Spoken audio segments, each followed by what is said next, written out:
Welcome back to TTTV. We are now in Commentators Corner after the Mexican Grand Prix for TTL F1.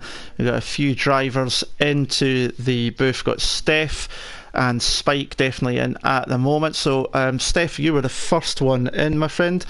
How was that for you? Very interesting race. You were quite far up at one point as well. How did the race go for you? How did you find things?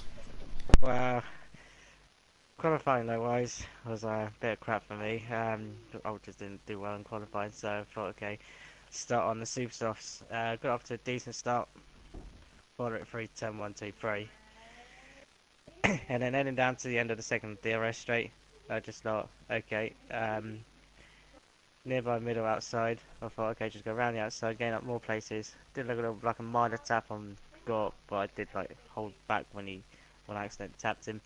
But then afterwards, just literally just dialed down and just pretty much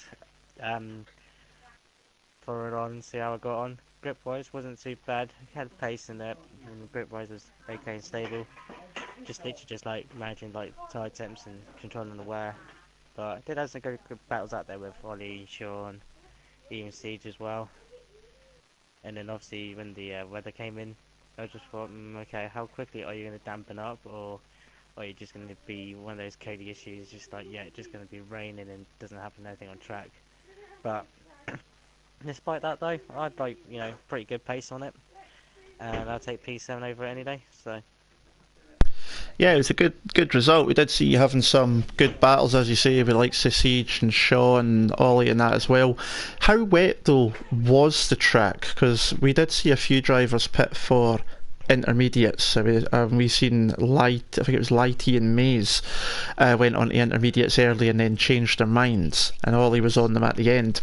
How did you feel the track was? Obviously, it wasn't wet enough in your opinion, but just how it tricky was was it? it was greasy. I wouldn't say like it was damp, but it's just like it was enough just to make it like your back end or your front end just to oversteer or understeer a little. But it was still decent not to be dry.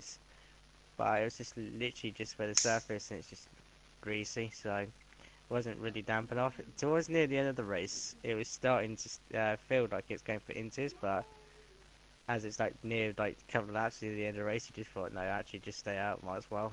And yeah, just pretty much bring the car home in one piece. Well, some good points for you as well. You obviously said last time to myself and Kieran you were trying to aim 4 points here. Next round up is obviously Brazil, Interlagos. How do you think you'll be able to do going on there? See what happens. Obviously, Interlagos is absolutely brilliant track to race around on.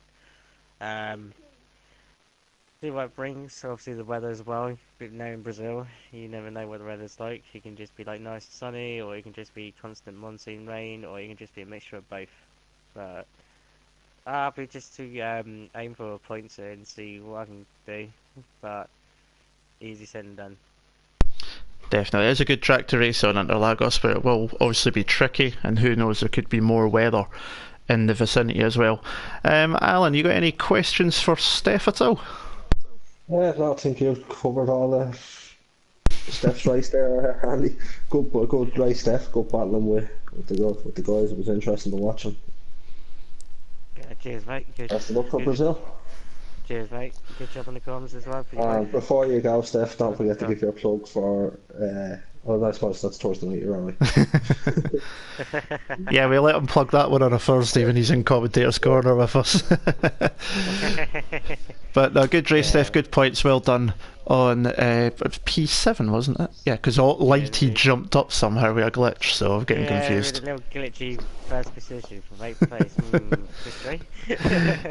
Yeah, so that's a good result there, Steph. Thank you for joining us as well. Next into the chat was Spike. Spike, not the greatest race, obviously, with the DNF. You seem to be going pretty decently at the start. A few places lost and gained them quite quickly as well. How was that for you? And then when you went out, what happened? Good evening, lads. Yeah, it was one of those, wasn't it? Qualifying wasn't great.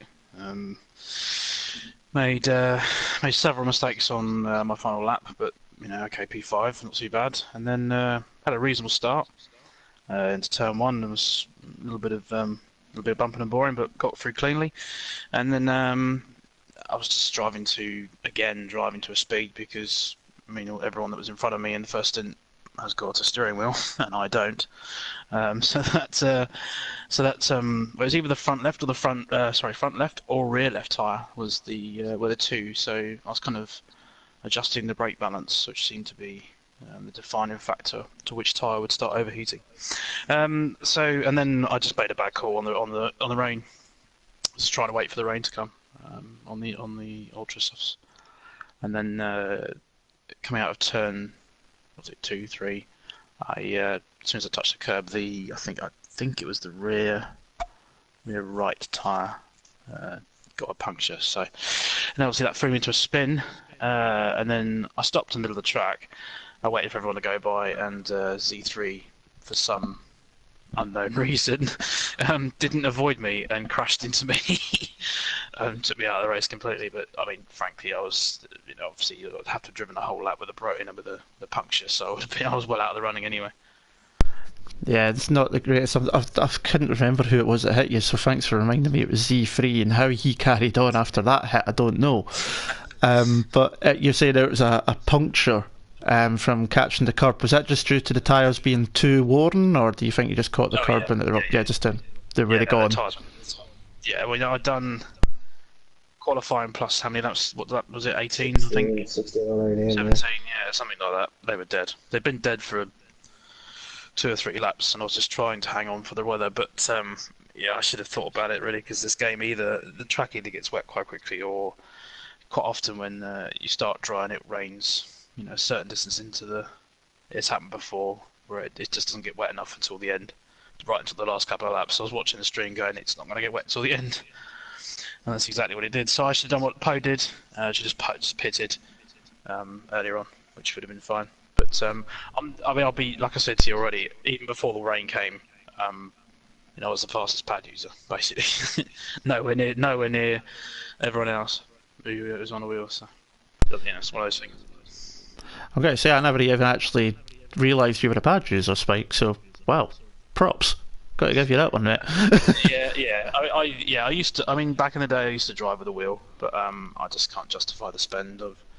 I'd have to buy a seat as well to go with it, so it's not worth the money. But it probably would be worth the money, but certain someone's wouldn't think it was. Yeah, I wonder who that might be. You don't want to cause any domestics, mate. But I've been watching the streams. Don't worry about that. But so unfortunately you had to retire because you're fighting over third at the moment with Squeezy, who had a good race again, did up in fourth. So some points for him. Going into Interlagos next time round, do you think you can get a good result there? Do you think you can keep Squeezy behind you for the end of the season? So it looks like it's going to be top two, Poe and Lambo are fighting out for the championship, I'd imagine now, and then yourself and Squeezy for third and fourth. Can you keep him behind? Yeah, I still had a very outside chance going into that race, but I needed to win really, or be ahead of both Poe and Lambo. But obviously that didn't happen. I kind of knew I looked at the gap between the fastest two and me after about 2-3 laps, and it was like, whoa, I was about 10 to 12 seconds already behind. So, Squeezy, we had a good battle for a few laps at the start. He had a little run-in with Onyx coming out of the final corner. I was kind of concentrating on my traction, but I just saw them get caught together, and I had to go to the stream left of the track and managed to sort of squeeze past Squeezy while he was gathering his car up. But I got a warning for going off the track. But yeah, we'll see. I much prefer Interlagos to Mexico. I don't particularly like the track, Mexico. But it's one of those tracks I really like, Interlagos, but I'm not that good at it. So we'll have to see what happens. That sounds like me on just about every track on the game. You mentioned there the bit with Squeezy and Onyx. We didn't see that on the stream, and we did see that Onyx was ahead of you guys, and then he dropped right down the order before dropping out altogether. What was it that happened? Was that coming out the last corner? Did it just touch, or was it a major hit? Yeah, no, I think from what I can remember, I think Squeezy got better traction Onyx seemed to be struggling a little bit with the. I think it was on ultras. He got better traction. I think I don't know. Like I said, I didn't see the initial contact because I was looking down at my ERS, my MFD at that particular point. But when I've looked back up, I've seen those two cars getting together. So obviously then pulled to the left to try and avoid it. And I would imagine that I don't know if Squeezy got any damage, but I would imagine Onyx got some damage. I would guess. I think Squeezy got away with it because he certainly didn't pit for another few laps, even though he had the hypers. But Onyx dropped right down the field. But thanks for giving that information, at least to what you've seen, because we didn't see that. We just seen Onyx dropping down the order pretty quickly. I thought Squeezy was on the ultras.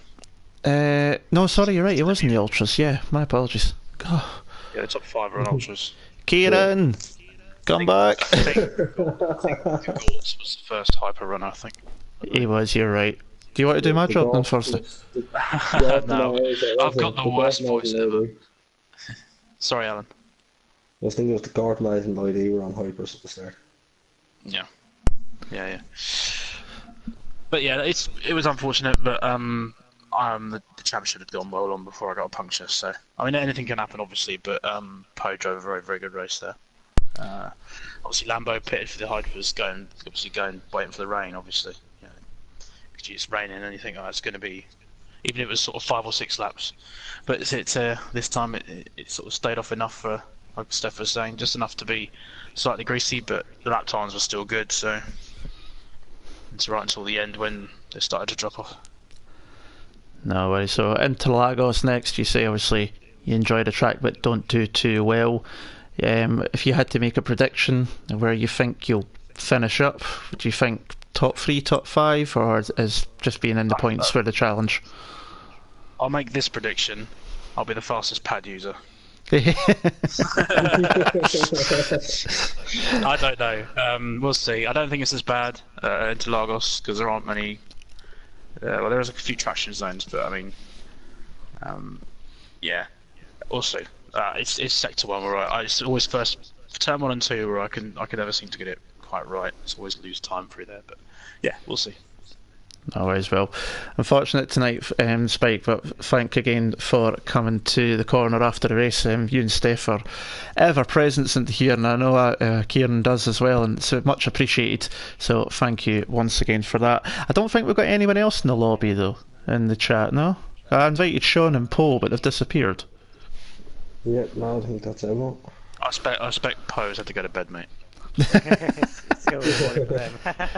Hey Spike, I've got one for you. Jay's just posted in the chat. I'll be the fastest pad user, mate.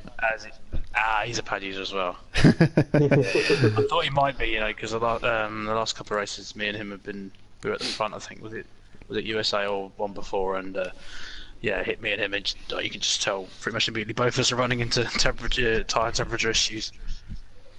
Was it? Which one was it? I can't remember. Monza or something. 3 laps in or something. I can't remember. Anyway. I thought it was bad for tyres as well. For pad users. Well then, okay. Well, I'll make a prediction. It'd be me or Jay as the fastest pad user. That sounds almost as certain as Manchester City scoring a goal at the weekends. But there you go. Obviously, we just used 2 in here then, Steph and Spike. I'm going to put one quick question to both of you before we finish, since there's no one else. Steph, you're going to answer it first, and then yourself, Spike. 2 races to go. It looks like it's a straight shootout now between Lambo and Poe. There's only about 8 points between them, with Poe winning again here tonight. I think we've asked you this before, Spike, but I can't remember answers. But Steph, Lambo or Poe, who do you think? Well, obviously, Lambo's been in championship deciding battles up until the last couple of races. He obviously just got a season 2 TTFL between Lambo and Siege. So obviously, I'd like to see Lambo go for it. He has been had run of luck, hard luck when it came to those situations. But I think looking at it, he's on course to make redemption of his mistakes. So yeah, I'm gonna try to go for Lambo. And what about yourself, Spike? As I say, I think we asked you this before, but I'm terrible at remembering anything. I'm not sure you did, and frankly, I don't care. No, Lambo's been more consistent, so he's always going to be there or thereabouts. Today was simply all about the tyre choice. which Poe obviously got it right, and Lambo didn't quite get it right, but still managed to finish second. So I don't know. I know it'd be good battles between the two of them, and it'd be, I'll be trying to watch closely. Hopefully, the last two races. That was as diplomatic an answer as sitting on the fence as you can get. Yeah. Fence has got my name written all over it. If you were going to push me, I would say Lambo. Fair enough, so 2 shouts there for Lambo, but his lead has been cut again, now down to just 8 points as Paul wins 2 races back-to-back, USA and Mexico, making it a very good visit to the North Americas for him. On Thursday night at 8 o'clock we'll be back again for the next round. Round 20 will be in South America and Brazil at the Interlagos circuit, and I'll be back with you there. And I believe, as saying at the end of the mainstream, Alan, I think you're going to come and join me again, having enjoyed yourself tonight. For Brazil. Oh, we'll look forward to having you back in the box with me then. But that is going to do it for tonight and for Commentators Corner. Thank you to both Steph and Spike for joining us. Thank you to you as well, Alan, for joining me in the box. For myself, my name's Andy from TTTV for all the drivers, and from myself and Alan, thank you for watching. Hopefully we'll see you on Thursday evening. Until then, we'll see you again soon. Ta-ra.